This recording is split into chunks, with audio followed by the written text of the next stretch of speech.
ان کا دماغ ایک کمپیوٹر کی طرح کام کرتا ہے۔ ان کی تصویر آج تک کسی نے نہیں دیکھی۔ پبلک ریلیشن کا انہیں سرے سے کوئی شوق نہیں۔ اللہ نے انہیں ایک بیٹی یعنی نصرت شہین اور 3 بیٹوں سے نوازا ہے۔ ان کے دونوں چھوٹے بیٹے گونگے، بہرے اور ریٹارڈڈ ہیں اور امریکہ میں کسی بورڈنگ ہاؤس میں رہتے ہیں۔ ان کے سب سے بڑے شادی شدہ بیٹے ایاز محمود کو لاہور میں کچھ عرصہ قبل قتل کر دیا گیا ہے، جس کے خلاف سیٹھ عابد نے حیرت ناک طور پر کوئی قانونی اقدام نہیں کیا۔ ان کا یہ مرحوم بیٹا حافظ قرآن تھا اور خالق دینا ہال کراچی میں نماز تراویح پڑھایا کرتا تھا۔ بہت کم لوگ اس حقیقت سے آگاہ ہیں کہ جب امریکی حکومت نے پاکستان پر ایٹمی ری پروسیسنگ پلانٹ درآمد کرنے پر سخت پابندی عائد کر رکھی تھی تو یہ سیٹھ عابد ہی تھے جنہوں نے فرانس سے ایٹمی ری پروسیسنگ پلانٹ بحری راستے سے پاکستان پہنچایا تھا۔ 65 کی پاکستان بھارت جنگ میں امریکہ نے FET-6 کے پارٹس پاکستان کو دینے سے انکار کر دیا تو بھی سیٹھ عابد نے اسمگل کر کے پاک فضائیہ کو دے دیے۔ ذوالفقار علی بھٹو اس زمانے میں پاکستان کے وزیر اعظم تھے۔ انہوں نے 5 کروڑ روپے پیپلز پارٹی کے لیے بطور فنڈ سیٹھ عابد سے طلب کر لیے۔ انہوں نے دینے سے صاف انکار کر دیا۔ بھٹو صاحب کی ہدایت پر سیٹھ عابد کی گرفتاری کے لیے ہر جگہ چھاپے مارے جانے لگے، لیکن وہ موجود ہوتے ہوئے بھی ہاتھ نہ لگ سکے۔ اسی زمانے میں ایک بار کچھ فوجی ٹرک ان کے گھر کے سامنے کھڑے دیکھے گئے۔ معلوم ہوا کہ وہ سیٹھ عابد کی اکلوتی بیٹی نصرت شہین کی گرفتاری کے لیے آئے ہیں۔ فوجی سیٹھ عابد کی صاحبزادی کو ٹرک میں بٹھا کر لے گئے۔ جب سیٹھ عابد کے علم میں یہ بات آئی تو انہوں نے لندن میں زیر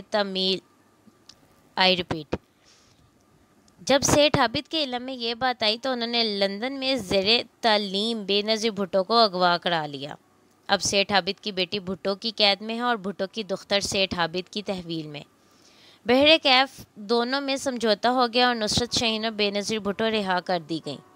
یہ بات پاکستان کے عوام سے ڈھکی چھپی نہیں کہ جنرل ضیاء الحق کی دختر زین ضیاء بھی ایک ریٹارڈڈ بچی تھی۔ اسے بھارتی اداکار شتروگھن سنہا بہت پسند تھے، لہٰذا جنرل ضیاء الحق نے اپنے گھر کے دروازے ان کے لیے کھول رکھے تھے اور وہ جنرل ضیاء کے ہاں ہی قیام کرتے تھے۔ ممکن ہے آپ کو یہ جان کر تعجب اور حیرت ہو کہ بھارت کے خلاف محمد احمد قصوری قتل میں سلطانی گواہ بننے والا شخص مسعود محمود بھٹو صاحب کی بنائی ہوئی فیڈرل سیکیورٹی فورس کا سربراہ اور سیٹھ عابد کا حقیقی برادر نسبتی سالہ تھا۔ بھٹو کے مقدمے گواہی دینے کے بعد وہ امریکہ چلا گیا، وہیں اس نے اپنی زندگی کی آخری سانسیں لیں۔ ادھر سیٹھ عابد کے دونوں بیٹے بھی جو امریکہ میں مقیم ہیں ریٹارڈڈ ان دنوں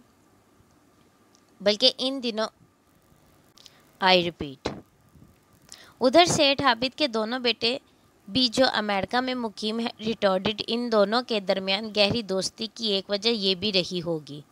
کراچی میں ایک ادارہ ہے دیوا اکیڈمی جو اس قسم کے ڈسیبلڈ بچوں کو امداد فراہم کرتا ہے۔ اس ادارے کی منعقدہ ایک تقریب میں صدر پاکستان جنرل ضیاء الحق سیٹھ عابد کے ہمراہ شریک تھے۔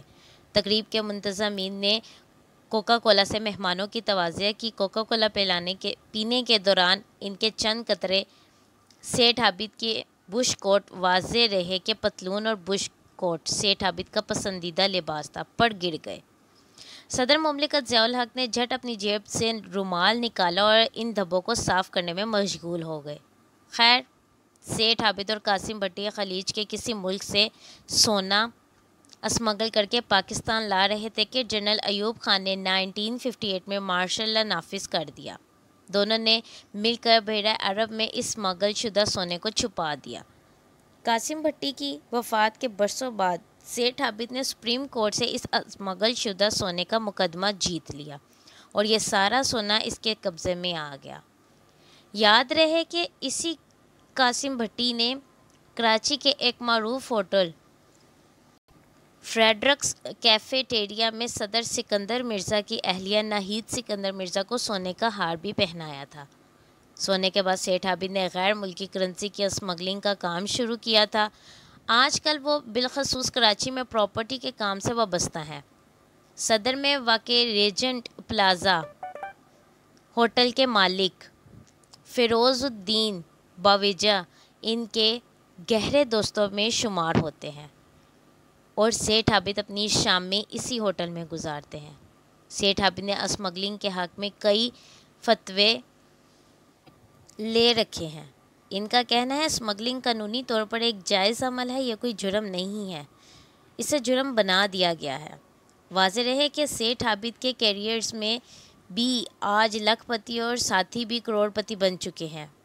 شیخ عابد حسین کا آبائی تعلق پنجاب کے ضلع قصور سے ہے، جہاں کے بابا بلے شاہ، ملکہ ترنم نور جہاں میتھی اور خسے یعنی میتھی اور خسے دنیا بھر میں مشہور ہیں۔ شیخ عابد نے لاہور میں ذہنی معذوروں کے لیے حمزہ فاؤنڈیشن اور قصور میں ایک اسپتال بھی بنوا رکھا ہے، جہاں مریضوں کا مفت علاج کیا جاتا ہے۔ وہ اردو اور پنجابی کے علاوہ میمنی بولی پر بھی مکمل عبور رکھتے ہیں۔ کسی زمانے میں آئے چند ریگر